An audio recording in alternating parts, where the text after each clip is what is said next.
जय हिंद प्यारे साथियों, कैसे आप सभी। प्रगति परिवार आप सभी प्यारे साथियों का हार्दिक स्वागत अभिनंदन करता है। हाल ही में संपन्न हुई परीक्षा यूपीपी रेडियो हेड ऑपरेटर की जो 3 शिफ्टों में कराई गई थी और वहां पर जो हिंदी के प्रश्न पूछे गए हैं उनकी श्रृंखला हम देख रहे हैं। ये आज हमारी तीसरी वीडियो है, मतलब आज हमारी ये अंतिम वीडियो होगी। यूपीपी रेडियो हेड ऑपरेटर के जो हिंदी के प्रश्न पूछे गए हैं। इसके बाद हम क्या देखेंगे, इसके बाद हम देखेंगे यूपीपी असिस्टेंट का जो एग्ज़ाम हुआ है, यूपीपी वर्कशॉप का जो एग्ज़ाम हुआ है, वहाँ पर जो हिंदी के प्रश्न पूछे गए हैं पहले हम उनको कवर करने वाले हैं। तो अगर आप चैनल पर पहली बार विजिट कर रहे हैं, पहली बार आए हैं, तो प्लीज़ इस चैनल को आप ज़रूर से ज़रूर आप सब्सक्राइब कर ही लीजिए, अभी के अभी ही कर लीजिए। करना सब्सक्राइब क्यों है? क्योंकि हम वो दे रहे हैं जो आपको कहीं आपको मिलने वाला नहीं है। हम आपको दे क्या रहे हैं, जो प्रीवियस एग्ज़ाम हुआ है वहाँ पे जो क्वेश्चन पूछे गए हैं, हम लगातार आपको प्रीवियस ईयर के एग्ज़ाम के क्वेश्चन आपको देते हैं। तो अगर आपको प्रीवियस एग्ज़ाम के क्वेश्चन बनाना है तो उसके लिए ये चैनल सबसे ज़्यादा आपके लिए बेस्ट होगा, सबसे बेस्ट प्लेटफॉर्म आपके लिए यही होगा। जो प्रीवियस ईयर में क्वेश्चन पूछे गए हम आपको उनको दे रहे हैं।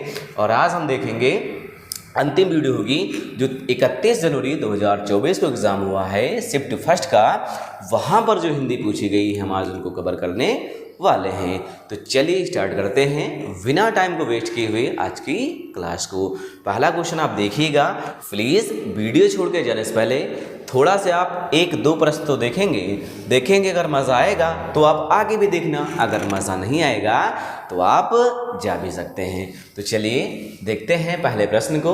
जो पहला प्रश्न है, आप 1-2 प्रश्न आप ज़रूर देखिएगा। पहला प्रश्न है कि 1982 को भारतीय साहित्य में, जो भारतीय साहित्य है, अतुलनीय योगदान करने के लिए महादेवी वर्मा को किस पुरस्कार से सम्मानित किया गया है? महादेवी वर्मा को पुरस्कार दिया गया है। महादेवी वर्मा को पुरस्कार दिया गया है 1982 में दिया गया है। 1982 में दिया गया है। किस रचना के लिए दिया गया है? तो रचना इनकी थी यामा के लिए दिया गया है। और ये पुरस्कार कौन सा है? पुरस्कार आपका है ज्ञानपीठ पुरस्कार। अब पहली बार बात ये करते हैं, जो ज्ञानपीठ पुरस्कार है इसकी शुरुआत कब हुई? शुरुआत इसकी हुई 1965 में पहली बार शुरुआत हुई। और 1965 में शुरुआत हुई तो पहली बार किसे आखिर दिया गया? ये क्वेश्चन आपके लिए मोस्ट इम्पोर्टेंट है। जो पहली बार है, पहली बार या फिर पहले विजेता हैं, उनका नाम है जी शंकर कुरूप। जी शंकर कुरूप इनका नाम है। जी शंकर कुरूप इनका नाम है। और किस भाषा के लिए दिया गया था? तो भाषा थी मलयालम। मलयालम भाषा के लिए इनको दिया गया है जी शंकर कुरूप को। अच्छा, जो आपका ज्ञानपीठ पुरस्कार है किस भाषा के लिए दिया जाता है? अगर क्वेश्चन ये पूछा जाए तो ध्यान रखना, जो आपकी संविधान की 8वीं अनुसूची है, 8वीं जो आपकी 8वीं अनुसूची है, 8वीं अनुसूची में जो 22 भाषाएं हैं, जो 22 भाषाएं हैं, 22 भाषाओं में से किसी एक भाषा में उत्कृष्ट रचना के लिए ये पुरस्कार दिया जाता है। ध्यान आपको ये भी रखना है। तो पहली बार जी शंकर कुरूप को ये पहले विजेता हैं मलयालम भाषा के लिए। इसके अलावा आप देखेंगे कि पहली बार आखिर हिंदी किस हिंदी भाषा के लिए, पहली बार हिंदी के लिए कब दिया गया था? पहली बार हिंदी भाषा के लिए कब दिया गया है? तो हिंदी भाषा के लिए पहली बार 1968 में दिया गया है। और किसे दिया गया है? तो पर्सन आपकी है सुमित्रा नंदन पंत। सुमित्रा नंदन पंत को दिया गया है। सुमित्रा नंदन पंत को दिया गया है। और किस रचना के लिए दिया गया था? रचना इनकी थी चिदम्बरा रचना के लिए दिया गया है। आगे हम थोड़ा सा और देख लेते हैं हिंदी भाषा के लिए और किन किन कवियों को दिया गया है, जो आपके लिए मोस्ट इम्पोर्टेंट है। देखेंगे 1968 के बाद ध्यान रखना है 1972 में दिया गया, हिंदी भाषा के लिए ही दिया गया है जो रामधारी सिंह दिनकर हैं। रामधारी सिंह दिनकर हैं। इनकी रचना थी उर्वशी के लिए दिया गया है। उर्वशी के लिए इनको दिया गया है। इनके अलावा आप ध्यान रखेंगे 1978 में अंग्रेज जी को दिया गया है। किस रचना के लिए दिया गया है? ध्यान रखना आप, कितनी नावों में कितनी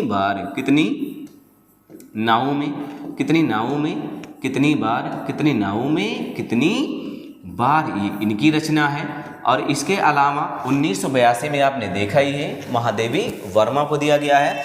और अगर बात की जाए इतने से काम ना चले तो थोड़ा सा ध्यान रखना, जो हाल ही में 2021 की बात करेंगे, 2022 की बात करेंगे और 2023 की बात करेंगे। 21, 22 और 23। तो 21 में आप लिख लीजिएगा, 21 में दिया गया है जो आपके नीलमणि फूकन है, नीलमणि फूकन को दिया गया है, नीलमणि फूकन को दिया गया है। और किस भाषा के लिए दिया गया है? तो इनको दिया गया था असमिया भाषा के लिए, असमिया भाषा के लिए।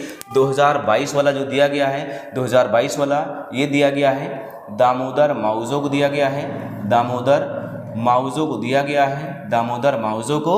और किस भाषा के लिए दिया गया है? तो इनको दिया गया है कोंकणी भाषा के लिए, कोंकणी भाषा के लिए। 2023 वाला किसे दिया गया है? लिखिएगा आप, जगत गुरु, जगत गुरु, जगत गुरु रामभद्राचार्य को दिया गया है, रामभद्राचार्य को दिया गया है। और किस भाषा के लिए दिया गया है?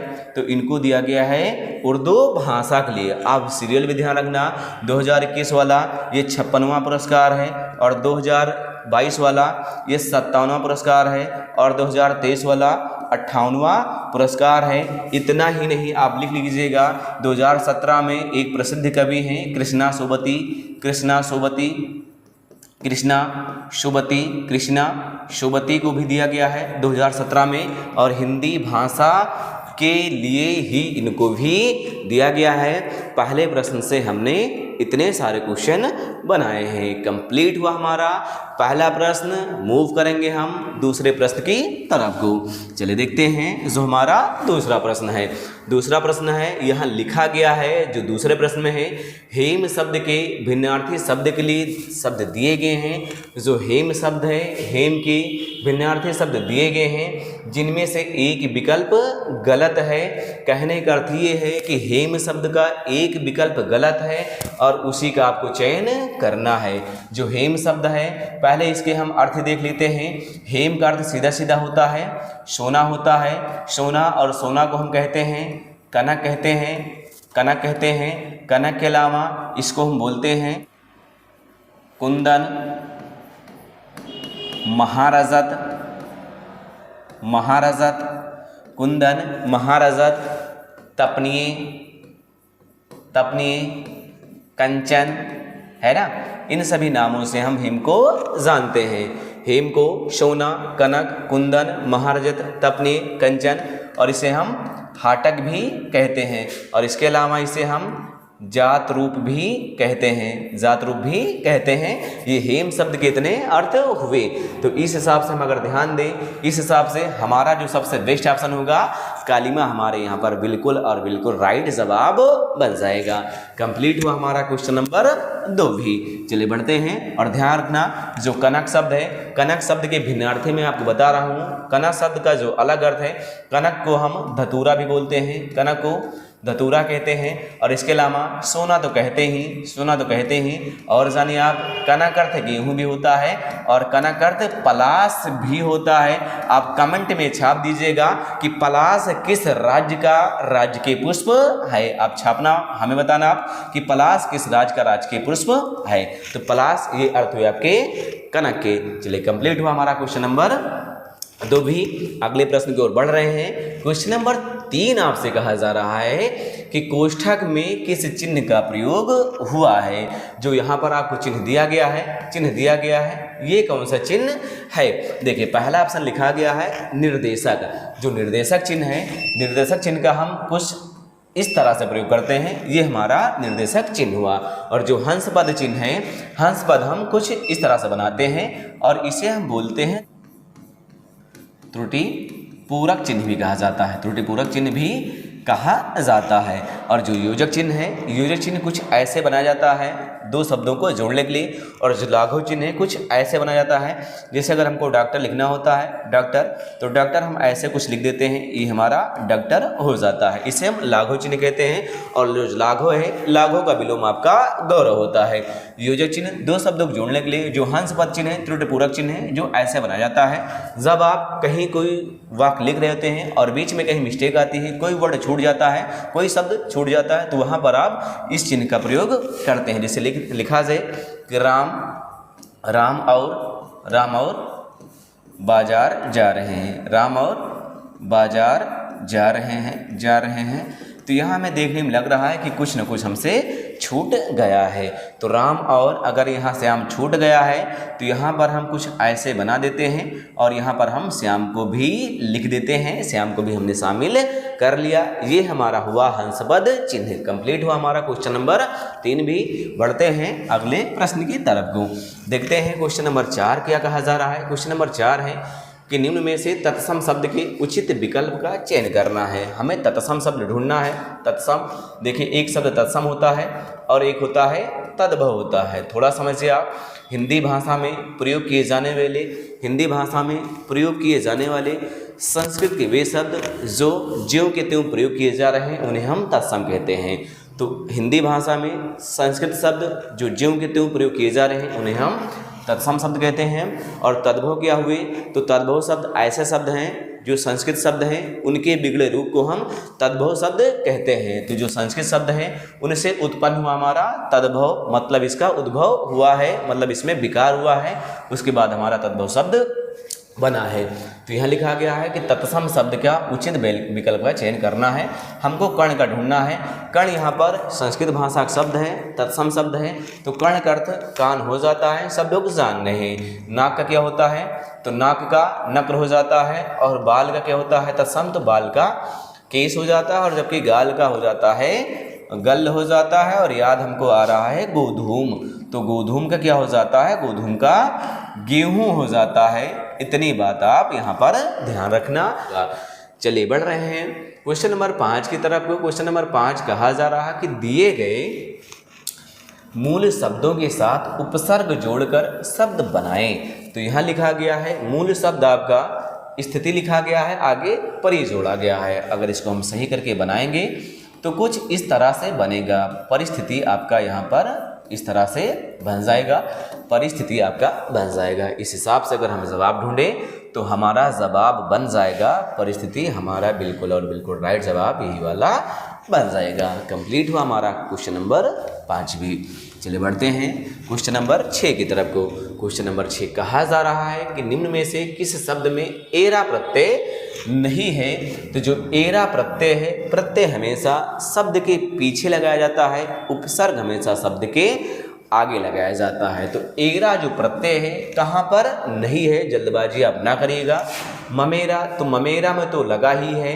सवेरा, सवेरा में भी लगा है एरा। और घनेरा में भी एरा लगा ही हुआ है। अब देखिए ऑप्शन एक बच रहा है कि विकल्प में से कोई नहीं, यही हमारा सबसे बेस्ट और बेस्ट ऑप्शन हो जाएगा, क्योंकि इन तीनों में एरा प्रत्यय लगा हुआ है। बढ़ रहे हैं अगले प्रश्न की ओर। क्वेश्चन नंबर 7 कहा जा रहा है कि अपभ्रंश का शाब्दिक अर्थ क्या है। शाब्दिक अर्थ क्या है, जो अपभ्रंश है इसका शाब्दिक अर्थ क्या है।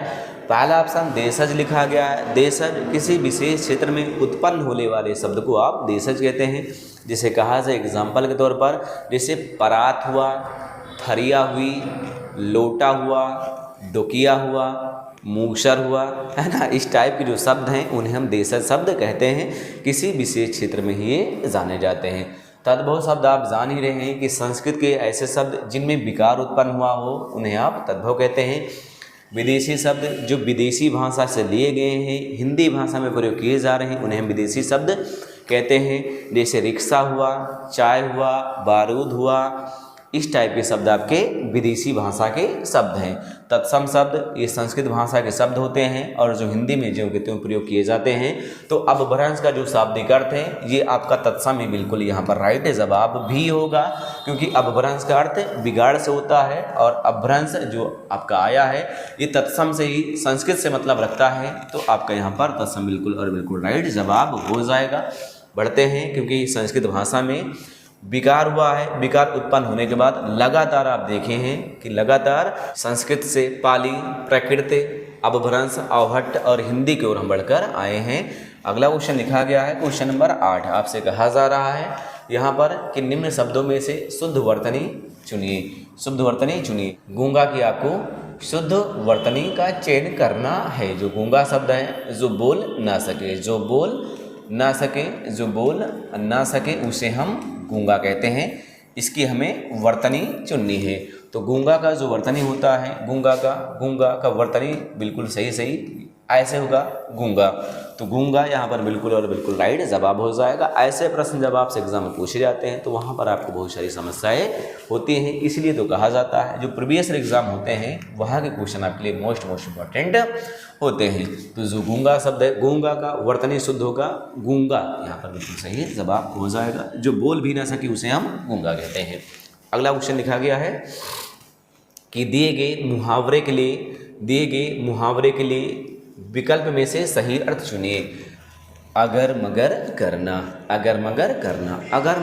जैसे आप अगर मगर करते हैं, शाम को पढ़ने बैठते हैं तब आपको लगता है कि चलो ऐसा करते हैं, आधे घंटे आप पढ़ाएगी, उसके बाद चलिए ठीक है ऐसा करते हैं कि थोड़ा सा नींद लग रही है, थोड़ा सा आराम कर लेते हैं, उसके बाद बिल्कुल सुबह उठेंगे और 2 बजे का अलार्म लगाते हैं और बहुत ढंग से पूरी रात पढ़ाई करनी है।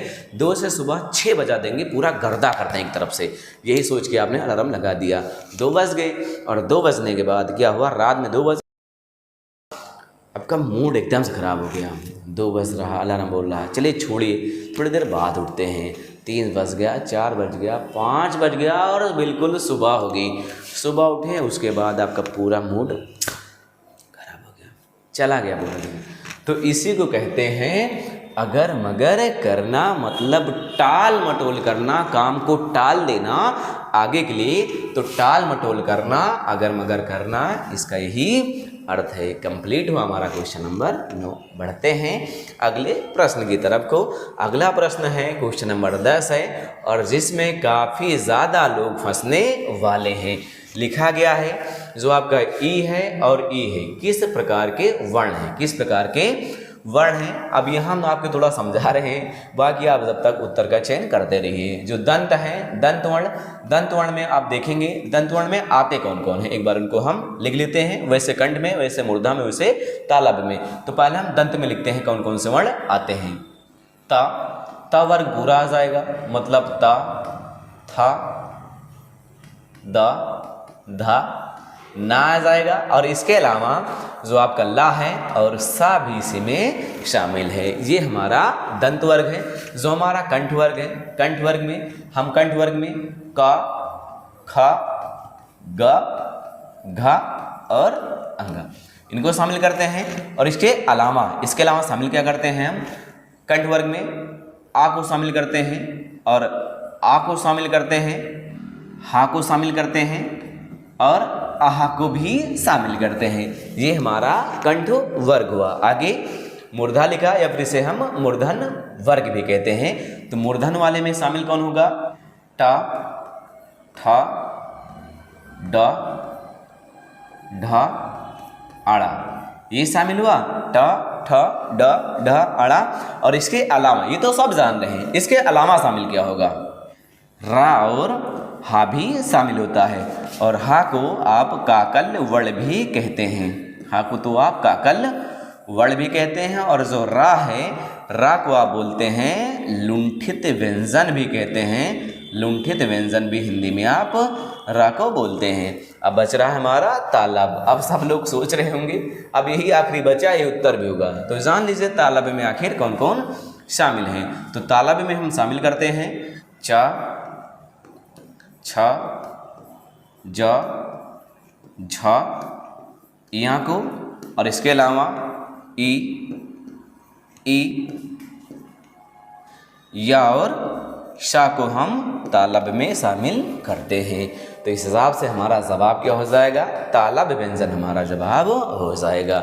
ये सारे वर्ड आपके लिए इंपॉर्टेंट हैं। दंत में हम सिर्फ ता, था, दा, धा, ना को ध्यान रखते हैं, लेकिन वहाँ पर ला और सा को भी शामिल किया गया। उसी प्रकार जो बाकी वाले हैं इनको आप एक बार ज़रूर देख लीजिएगा, क्योंकि अब एग्जामिनर जो आपके वर्ग इनको छोड़कर जो अलग वाले शब्द हैं उनको पूछने जाने लगा है। अगला प्रश्न देखते हैं, क्वेश्चन नंबर 11 है। तो क्वेश्चन नंबर 11, लड़का पेड़ से गिरा। लड़का पेड़ से गिरा। अब आपने लड़का को गिरा दिया, लड़का पेड़ से गिरा, तो वाक्य में कौन सा कारक है। लड़का पेड़ से गिरा, पेड़ से गिरा मतलब पेड़ से बिल्कुल वो अलग हो गया, पेड़ से अलग हो गया।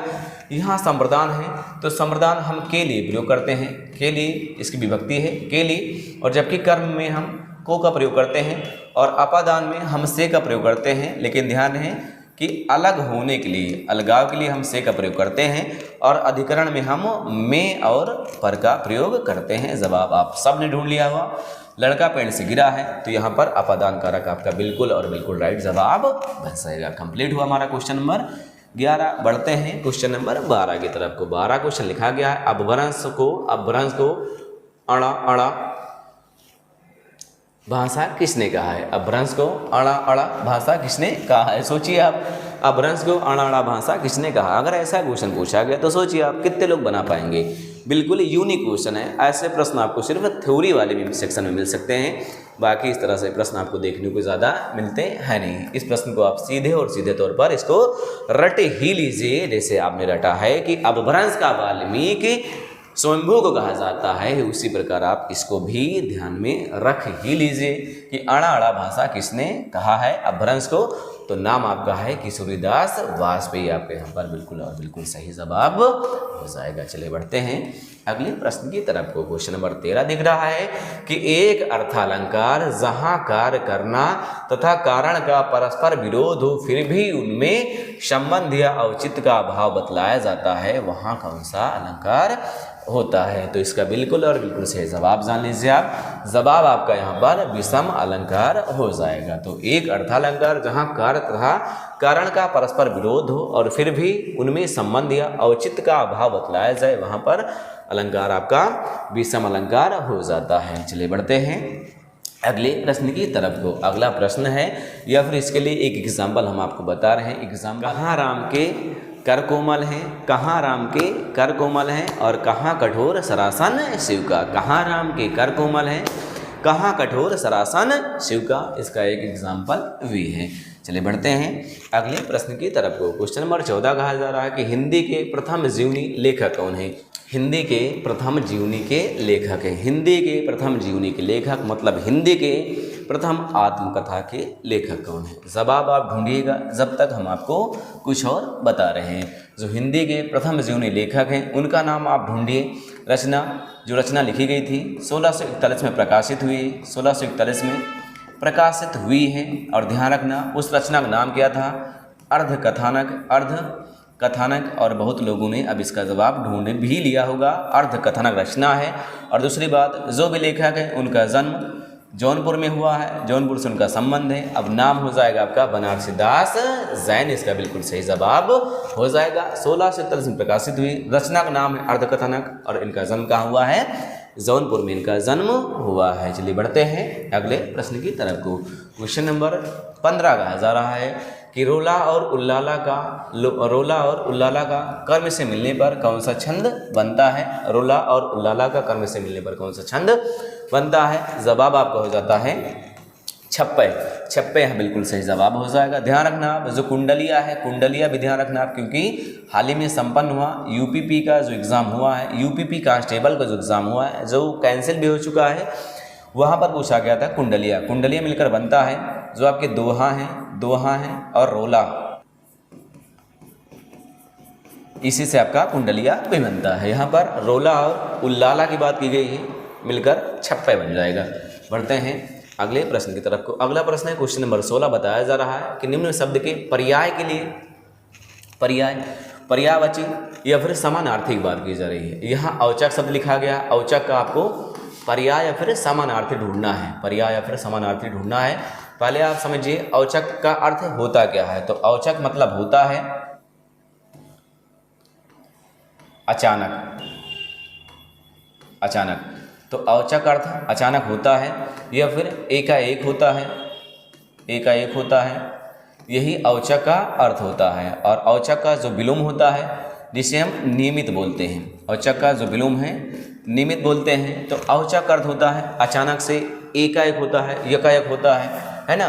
तो यहाँ पर ढूंढेंगे औचक का जो विलोम पर्यायवाची है, यहाँ पर आपका जवाब हो जाएगा यकायक, इसका बिल्कुल सही जवाब हो जाएगा, क्योंकि एकाएक और यकायक अचानक और इसका विलोम लिखा गया यहाँ पर नियमित। औचक का विलोम नियमित, इस हिसाब से हमारा जवाब हुआ यकायक, हमारा जवाब हो जाएगा। जैसे आप सुनते होंगे कि आज आज प्रिंसिपल जी ने कक्षाओं का औचक निरीक्षण किया, मतलब बिना किसी से बताए, जैसे आपके घर पे छापा पड़ जाए। औचक निरीक्षण हुआ मतलब तुरंत के तुरंत बिना किसी को बताए हुए। और नियमित मतलब जो रूटीन में चलता था वो उसका विलोम हो जाता है। बढ़ते हैं अगले प्रश्न की तरफ को। क्वेश्चन नंबर 17 कहा जा रहा है कि अनेक शब्दों के लिए एक शब्द का चयन करना है। और ये क्वेश्चन पता नहीं कितनी बार पूछा गया है। पृथ्वी से संबंधित हो, जिसका संबंध पृथ्वी से हो पूछा जा रहा है।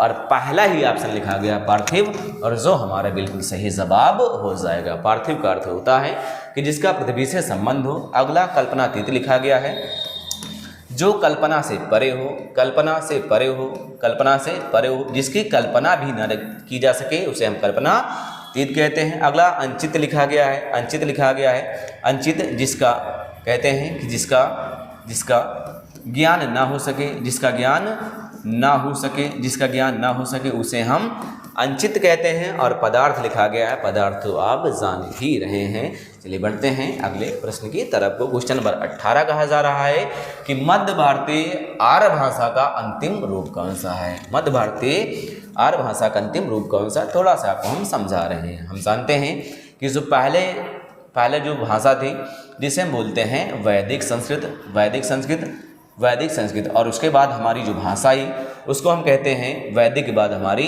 लौकिक संस्कृत आई थी, लौकिक संस्कृत आई, लौकिक संस्कृत हुई। और उसके बाद हम जानते हैं कि यहाँ पर जो आपकी अगली भाषा आई थी प्राकृत आई थी। प्राकृत के बाद पाली आई थी, पाली आई थी। और पाली के बाद प्राकृत आई थी, पाली के बाद प्राकृत आई थी। और प्राकृत के बाद आपकी अपभ्रंश आई थी, अपभ्रंश आई थी। अपभ्रंश के बाद अवहट्ट कर लीजिए आप, अपभ्रंश के बाद अवहट्ट कर लीजिए। और अवहट्ट के बाद आप जानते हैं कि हिंदी भाषा आपके सामने आई है। तो क्वेश्चन ये लिखा गया है कि मध्य भारतीय आर्य भाषा का अंतिम रूप कौन सा है। मध्य भारतीय आर्य भाषा का अंतिम रूप कौन सा है। हम ध्यान दें, जो हमारी अपभ्रंश है, जो हमारी अपभ्रंश है, जो हमारी अपभ्रंश है। क्योंकि हम जानते हैं जो पाली भाषा है, पाली भाषा गौतम बुद्ध से, मतलब ये है कि बौद्ध धर्म के समय पाली भाषा का उद्भव हुआ था। जो प्राकृत भाषा है ये जैन के समय हुआ था। जो अपभ्रंश है ये आपका हुआ था मध्य भारतीय आर्य के समय। तो ये हमारा बिल्कुल राइट और राइट जवाब हो जाएगा कि मध्य भारतीय आर्य भाषा का अंतिम रूप कौन था। अपभ्रंश आपका यहाँ पर बिल्कुल सही जवाब हो जाएगा। चलिए बढ़ते हैं अगले प्रश्न की तरफ को। जो अगला प्रश्न है कि अपभ्रंश की उत्तरकालीन अवस्था, अपभ्रंश की उत्तरकालीन अवस्था का नाम क्या है। अपभ्रंश की उत्तरकालीन अवस्था का नाम क्या है। एक बार हम फिर से आपके लिए बना रहे हैं, फिर से वही देखिए। जो हिंदी है, हिंदी का विकास किस प्रकार से हुआ है। जो सबसे पहले है यहाँ पर आप लिखेंगे, यहाँ पर सबसे पहले वैदिक संस्कृत थी, वैदिक संस्कृत, वैदिक संस्कृत जो वेदों में प्रयोग की जाती थी, वैदिक संस्कृत। उसके बाद भाषा आई फिर आपकी लौकिक संस्कृत, मतलब ये है कि जिसका लोग आमचाल की भाषा में प्रयोग करने लगे। लौकिक संस्कृत, लौकिक संस्कृत। और उसके बाद थोड़ा सा उसका रूप बिगड़ा। उसके बाद आपकी पाली आई, और पाली के बाद आपकी प्राकृत आई, पाली के बाद प्राकृत आई। प्राकृत के बाद जो आपकी भाषा आई उसे हम अपभ्रंश कहते हैं। और इसी समय हम जानते हैं जो आर्य लोग हैं, आर्य लोग हैं, या फिर हमारी जो सभ्यता है वैदिक सभ्यता इसी समय विकसित हुई थी। अपभ्रंश है, अपभ्रंश के बाद आप जानते हैं अवहट्ट आई, अवहट्ट आई। और अवहट्ट के बाद आप जानते हैं जो हमारी हिंदी है, जो हमारी हिंदी है उसका विकास इस प्रकार से हुआ। सबसे अंत में हिंदी आई है। तो यह लिखा गया है कि अपभ्रंश की उत्तरकालीन अवस्था का नाम क्या है। अपभ्रंश की उत्तरकालीन, उत्तर माने बाद होता है, उत्तर माने बाद होता है। तो अपभ्रंश के बाद में कौन सी भाषा आई, यहाँ पर अवहट्ट आ रहा है। तो अवहट्ट हमारा यहाँ पर बिल्कुल और बिल्कुल सही जवाब हो जाएगा। आशा करते हैं कि आप प्रश्न को अच्छे से समझ पा रहे होंगे। बढ़ते हैं अगले प्रश्न की ओर। क्वेश्चन नंबर 20 लिखा गया है कि संधि विच्छेद के सही शब्द पहचाने। यहाँ लिखा गया है अतिधन आचार लिखा गया है, अतिधन आचार लिखा गया है। तो अतिधन आचार अगर हम ध्यान दें तो यहाँ पर आपकी जो संधि दिख रही है, यहाँ पर यण संधि आपको दिख रही है, यहाँ पर यण संधि दिख रही है। और इसका जो जवाब बनेगा, जवाब आपका हो जाएगा अत्याचार। इसका बिल्कुल और बिल्कुल सही जवाब हो जाएगा। और सब लोगों ने इसको चुन भी लिया होगा। अत्याचार यहाँ सही जवाब हो जाएगा। अगर हम थोड़ा ध्यान दें, जो आपका पहला वर्ड होता है यहाँ से अगर ई आ रही है, या फिर आपकी ई आ रही, ई, या फिर अगर ई आ रही है और इधर से कोई भी आपका स्वर आए, लेकिन कोई भी, लेकिन वो विजातीय होना चाहिए, कोई भी विजातीय मतलब ई और ई के जात का ना हो, विजातीय ई और बड़ी ई को छोड़कर कोई भी आ जाए तो जो ई है ये या में कन्वर्ट हो जाती है। ई किसमें? या में। अगर यहीं पर ऊ हो और इधर से बड़ा ऊ आ जाए और इधर से कोई भी विजातीय स्वर आ जाए तो जो ऊ है या फिर बड़ा ऊ है ये वा में कन्वर्ट हो जाता है। जैसे एग्जाम्पल लिखा जी, आपने सुना होगा सुधन आगत, सुधन आगत, इसको बनाने के बाद बन जाता है स्वागत, आपका यहाँ पर बन जाता है, स्वागत आपका बन जाता है। और इसके अलावा ध्यान रखना आप जो री है, री री इधर से है पहले वर्ड में जो पहला शब्द है अंतिम वर्ड री आ जाए और इधर से आपका कोई भी विजातीय स्वर आ जाए तो ये री आपके रा में कन्वर्ट हो जाता है। जैसे अगर लिखा जाए, जहाँ लिखा जाए जैसे लिखा जाए मातृधन, मातृधन आज्ञा, मातृधन आज्ञा, तो बनाने के बाद बनेगा कैसे? ऐसे बने कुल मिलाकर मात्राज्ञा आपका हो जाएगा, मात्राज्ञा इसका बिल्कुल और बिल्कुल सही जवाब हो जाएगा। री आपका रा में कन्वर्ट हो गया है। कंप्लीट हुआ हमारा क्वेश्चन नंबर 20 अत्याचार में आपका यण संधि आपको देखने को मिल रही है। क्वेश्चन नंबर 21 लिखा गया है कि धन के बिना व्यवसाय चलाना कठिन है। जो धन है, धन के बिना व्यवसाय चलाना कठिन है, ये तो बिल्कुल सही बात लिखी गई। इस वाक्य में अव्यय के प्रकार को पहचानिए। यहाँ अव्यय जो लिखा गया है के बिना यहाँ पर अव्यय है, संबंध बोधक है। तो संबंध मतलब ये है कि कोई शब्द, कोई ऐसा शब्द जो दो वाक्यों को जोड़ने के लिए या फिर वाक्य में प्रयोग की गई संज्ञा या सर्वनाम को आपस में जोड़ने के लिए हम यहाँ पर संबंध बोधक शब्द का प्रयोग करते हैं, संबंध बोधक अव्यय का प्रयोग करते हैं। जिसे कहा जाए यहाँ पर, जिसे कहा जाए के लिए हो सकता है, के लिए हो सकता है, के बिना हो सकता है, के लिए, के बिना हो सकता है, की ओर हो सकता है, की ओर, के अलावा, के बगैर, के बगैर, ये सारे शब्द हमारे संबंध बोधक अव्यय में आते हैं। क्रिया विशेषण एक ऐसा शब्द जो क्रिया की विशेषता होता है उसे हम क्रिया विशेषण कहते हैं। जैसे वह धीरे धीरे चल रहा है, तो चल रहा है, चलना एक क्रिया हुई। कैसे चल रहा है? तो धीरे धीरे चल रहा है, जो रीतिवाचक क्रिया विशेषण है। तो क्रिया विशेषण क्रिया की विशेषता बताता है। जो समुच्चय बोधक है, समुच्चय बोधक का भी काम है कि समुच्चय बोधक वाक्य को जोड़ने के लिए प्रयोग करते हैं। जैसे तथा हुआ, एवं हुआ, और हुआ, और हुआ, यदि हुआ, ये सारे शब्द हम समुच्चय बोधक में रखते हैं। जो विस्मयादि बोधक है इनको हम आश्चर्यजनक वाले शब्द में रखते हैं। जैसे विस्मयादि बोधक का चिन्ह भी आप ऐसे बनाते, जैसे हे राम क्या हुआ, हे भगवान अब क्या होगा। इस टाइप के शब्दों में हम विस्मयादि बोधक का प्रयोग करते हैं जहाँ पर आश्चर्यजनक वाली बातें होती हैं। कंप्लीट हो हमारा क्वेश्चन नंबर 21 भी। क्वेश्चन नंबर 22 आपको दिख रहा है, सामान्य काल का उदाहरण कौन सा है? सामान्य वर्तमान काल का उदाहरण कौन सा है? जो सामान्य वर्तमान काल है, वर्तमान काल के 5 भेद होते हैं और जबकि जो भूतकाल है, भूतकाल के 6 भेद होते हैं और जो भविष्य काल है, भविष्य काल के 3 भेद होते हैं। ध्यान रखना है आपको। जो सामान्य वर्तमान काल पूछा गया है, सामान्य का मतलब सीधा सीधा है जो आपकी डेली रूटीन में चलने वाली चीज़ें होती हैं उन्हें हम सामान्य वर्तमान काल में रखते हैं। जैसे लड़के खेल रहे हैं, तो लड़के खेल रहे हैं मतलब ये अपूर्ण वर्तमान काल अभी पूरा नहीं हो पाया है। वह फल खाता है, वह फल खाता है, वर्तमान काल है, सामान्य वर्तमान काल है। वह फल खाता है, वह नहाता है, वह गाता है, वह रोज पढ़ता है, ये सभी आपके सामान्य वर्तमान काल हुए। बढ़ते हैं अगले प्रश्न की ओर। ये हमारा बिल्कुल सही जवाब बन जाएगा। चलिए देखते हैं क्वेश्चन नंबर 23 को। यहाँ लिखा है कि वचन बदलिए, वचन बदलिए। आपको वचन बदलना है। जो कन्या शब्द लिखा गया है, कन्या के आपको बहुवचन बनाना है। सीधा सीधा यही है, कन्या का बहुवचन बनाना है। जो कन्या है, कन्या के बहुवचन आपका होगा, एक बार ढूंढ लीजिए आप। कन्या का बहुवचन बिल्कुल सही आपका कन्याएं ही होगा। इसी को आपने भी तो चयन किया है, कन्याएं, इसका बिल्कुल और बिल्कुल सही जवाब हो जाएगा। बढ़ते हैं क्वेश्चन नंबर 24 की तरफ को। यहाँ लिखा गया है कि क्रिया के भेद का चयन करिए, क्रिया के भेद का चयन करिए। लिखा गया है कि दीपावली के दिन सभी दीप जलकर मिठाइयाँ खाते, दीपावली के दिन सभी दीप जलाकर मिठाइयाँ खाते हैं। तो दीपावली के दिन सभी लोग दीप जलाते हैं और मिठाइयाँ खाते हैं और साथ में ही पटाखे भी दगाते हैं। तो यहाँ लिखा गया है कि इसमें क्रिया का कौन सा भेद है। पहला ऑप्शन है यहाँ द्विकर्मक है, जहाँ पर 2 कर्म हो, बस यही हमारा सही हो जाएगा। जैसे दीपावली के दिन सभी लोग दीप जलाकर, तो यहाँ पर जो कर्म है दीप जलाना, दीप जलाते हैं और दीप जलाने के अलावा यहाँ पर मिठाइयाँ भी खाते हैं।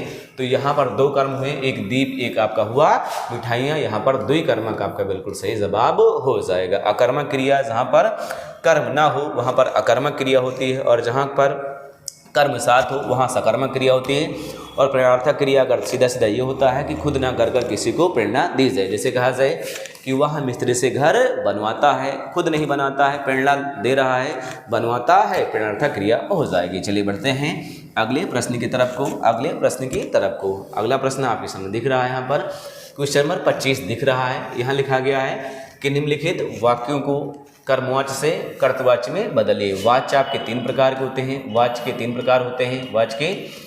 प्रकार होते हैं। एक आपका कर्मवाच्य होता है, एक आपका कर्मवाच्य होता है, एक आपका कर्तवाच्य होता है, एक आपका कर्तवाच्य होता है, और इसके अलावा एक आपका भाववाच्य होता है।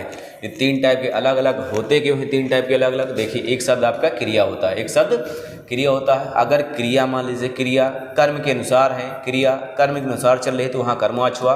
क्रिया अगर कर्ता के अनुसार है तो वहाँ पर आपका कर्तवाच्य हुआ। और क्रिया कर्म ना ही कर्म और ना ही कर्ता दोनों के अनुसार नहीं है तो वहाँ पर भाववाच्य हो जाएगा। यहाँ पर कहा जा रहा है कि कर्तवाच्य में बदलिए, कर्मवाच्य से कर्तवाच्य में बदलिए। तो लिखा गया है कि परीक्षा के बारे में अध्यापक द्वारा क्या कहा गया। परीक्षा के बारे में अध्यापक द्वारा क्या कहा गया, जहाँ द्वारा है अगर यहाँ पर ने शब्द का प्रयोग कर दिया जाए तो यह आपका कर्तवाच्य में बदल जाएगा। तो परीक्षा के बारे में अध्यापक ने क्या कहा, यही हमारा बिल्कुल सही जवाब हो जाएगा। ध्यान रखना है आपको, जब भी कर्मवाच्य से कर्तवाच्य में जाना पड़े आप यहाँ ने का प्रयोग कर लेते हैं, अगर कर्तवाच्य से कर्मवाच्य में जाना हो तो आप यहाँ पर द्वारा का प्रयोग कर सकते हैं। इसी तरह से हम यहाँ पर बना सकते हैं। चलिए बढ़ते हैं अगले प्रश्न की ओर। और भाववाच्य में जहाँ क्रिया कर्ता और कर्म के अनुसार ना हो। अगला क्वेश्चन देखते हैं।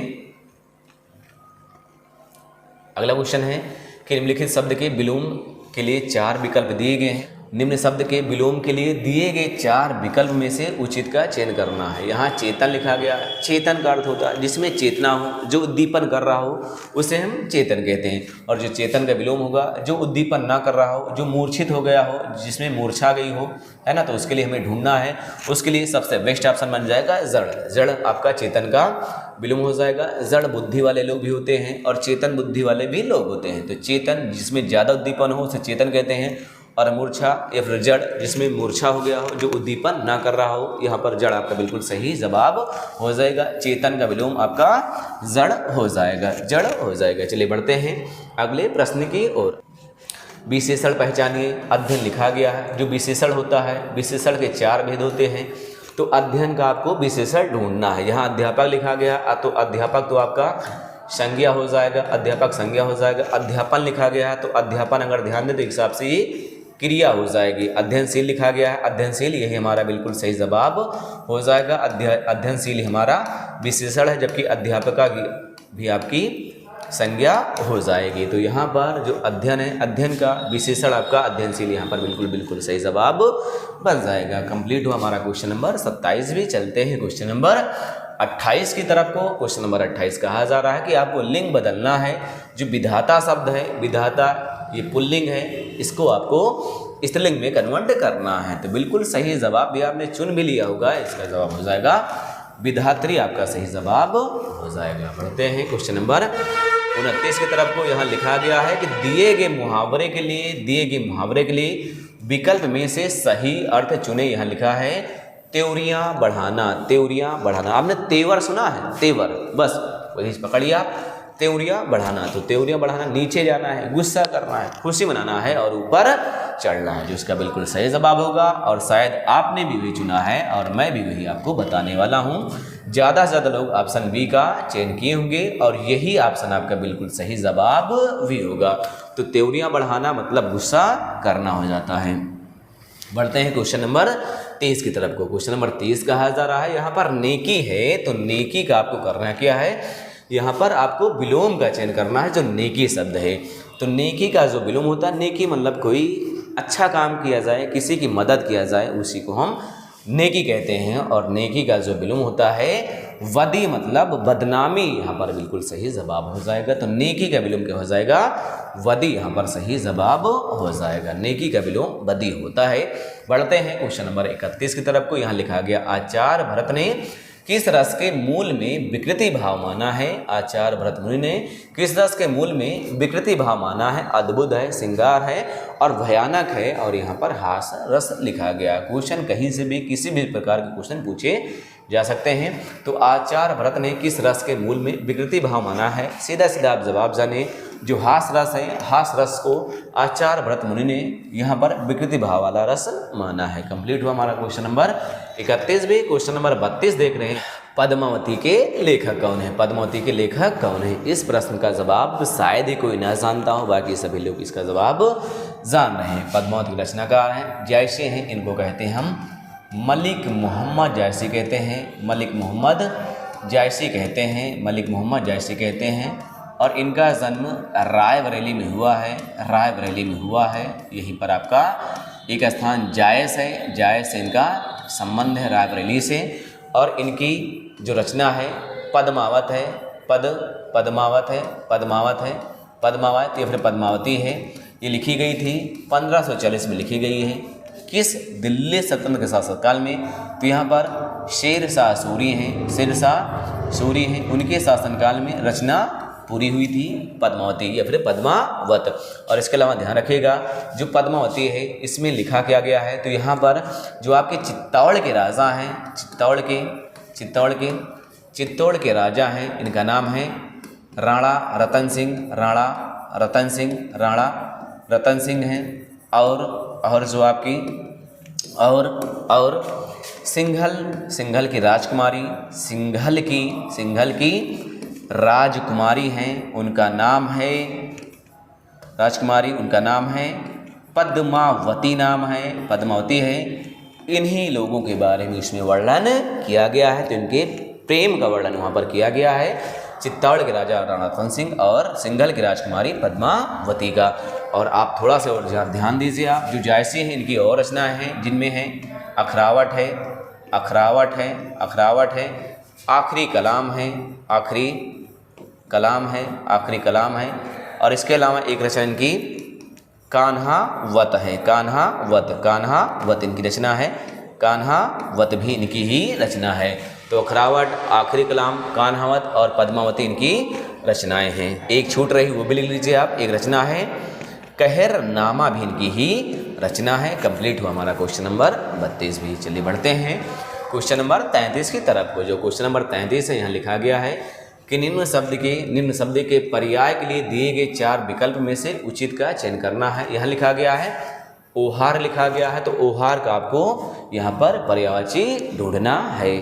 पहला ऑप्शन ओहदा लिखा गया है, अगला पर्दा लिखा गया है, अलहदा लिखा गया है और बेपर्दा लिखा गया है। जो ओहार है, ओहार शब्द का जो अर्थ होता है, कहने का अर्थ ये है कि किसी चीज़ को ढकना ही ओहार कहलाता है। इस हिसाब से अगर हम जवाब ढूंढें तो जवाब हमारा पर्दा हो जाएगा। तो ओहार का अर्थ यहाँ पर पर्दा होता है, बिल्कुल और बिल्कुल यही सही जवाब हो जाएगा। बढ़ते हैं अगले प्रश्न की तरफ को, क्वेश्चन नंबर 34, और ये आज का अंतिम प्रश्न भी है। क्वेश्चन लिखा गया है कि महादेवी वर्मा को किस काव्य के लिए 1982 में ज्ञानपीठ पुरस्कार प्राप्त हुआ है? एक ही शिफ्ट में 2 प्रश्न और ज्ञानपीठ पुरस्कार से ही दिया गया है। तो क्वेश्चन यहाँ लिखा गया कि महादेवी वर्मा को किस काव्य के लिए 1982 में ज्ञानपीठ पुरस्कार मिला है। इसके पहले वाला जो प्रश्न था वहाँ पूछा गया था कि महादेवी वर्मा को कौन सा पुरस्कार 1982 में दिया गया, और यहाँ पूछा जा रहा है कि किस रचना के लिए दिया गया है। हमने आपको पहले ही बता दिया है, जो रचना थी यामा के लिए यहाँ पर दिया गया है। कंप्लीट हुआ हमारा क्वेश्चन नंबर 34 भी, और ये आज हमारा अंतिम प्रश्न भी था। अच्छा सॉरी, एक प्रश्न यहाँ पर और दिया गया है। क्वेश्चन यहाँ पर है कि दिए गए समास का सही विकल्प का चयन करें। यहाँ लिखा गया है दत्त धन लिखा गया है, दत्त धन। तो दत्त धन में कौन सा समास है? दत्त धन में कौन सा समास है? तो इसका जो अगर हम समास विग्रह करें, समास विग्रह बनाएगा क्या? तो समास विग्रह होगा दिया गया धन, दिया गया धन, दिया गया धन। दिए गए धन के लिए आप दिए गए धन या फिर दिया गया धन को आप दत्त धन कहते हैं। दत्त धन, दिया गया धन या फिर दिए गए धन को आप दत्त धन कहते हैं और इस हिसाब से अगर हम जवाब ढूंढें, हालांकि यहाँ पर थोड़ा सा अल्टर क्वेश्चन जरूर है। एक बार आप इस प्रश्न को आप भी देखिएगा कि दत्त धन में कौन सा समास है, तो समास आपका यहाँ पर बहुव्रीहि समास ही होता है। एक बात आपको ये बताना है, जो दत्त धन है, दत्त धन आखिर हम किसे कहते हैं, इस प्रश्न का जवाब आपको कमेंट में बताना है।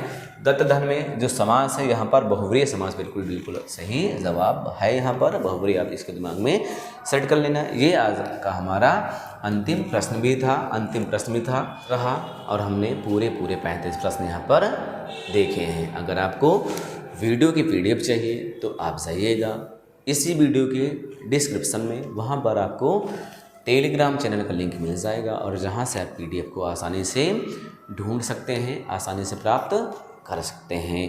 वीडियो में अंत तक बने रहने के लिए आप सभी का बहुत बहुत धन्यवाद। वक्त हो चुका है आप सभी से विदाई का। ठीक है, खुश रहिएगा, मस्त रहिएगा। मिलेंगे फिर से अगली क्लास में, तब तक लिए जय हिंद।